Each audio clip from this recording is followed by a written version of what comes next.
हुकूमत तेलंगाना की जानिब से जिले जनगांव में कायम किए गए नए मेडिकल कॉलेज का वज़ीर आला के चंद्रशेखर राव ने बाज़ाब्ता तौर पर हैदराबाद में वाक़ प्रगति भवन से वर्चुअल तरीके से रस्मी इफ्तिताह अंजाम दिया, जिसके नतीजे में जिले के अवाम उन्नास में खुशी और मसरत की लहर दौड़ गई। जिले मुस्तक़िल जनगांव के मुजाफात में ज़ेर तामीर मेडिकल कॉलेज की आरज़ी इमारत में इफ्तिताही तकरीब मुनक़द हुई। रियासती वज़ीर पंचायत राज इर्राबली दयाकर राव, कड़ियम श्रीहरी, रुकन assembly Jangaon Muthireddy, Yadagiri Reddy, doctor T Rajaiah, सदर जिला परिषद संपत रेड्डी, जिले collector CH Sivalingaiah, deputy commissioner of police Sitaram के अलावा मुकामी अवाम, तलबा, औलिया तलबा की कसीर तादाद मौजूद थी। इस मौके पर खिताब करते हुए रियासती वजीर सेहत टी हरीश राव, वजीर पंचायत राज दयाकर राव ने तेलंगाना रियासत को डॉक्टर से पैदा करने वाले कारखाने के मुतरादिफ करार दिया और कहा कि तेलंगाना के तमाम अजला में मेडिकल कॉलेजों का क़याम चीफ मिनिस्टर के चंद्रशेखर राव का नाकाबिले फरामोश और मुल्क और रियासत के लिए मिसाली कारनामा है।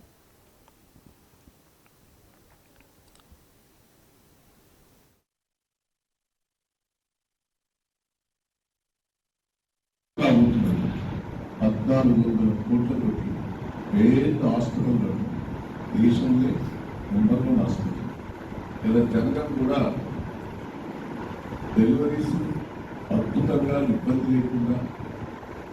మంచి ధనవంతులు కూడా మన హాస్పిటల్లో డెలివరీ లేకుండా అంటే అప్పుడు 90% ఆపరేషన్ లేదు, ఇప్పుడు 80% ఆపరేషన్ లేకుండా డెలివరీ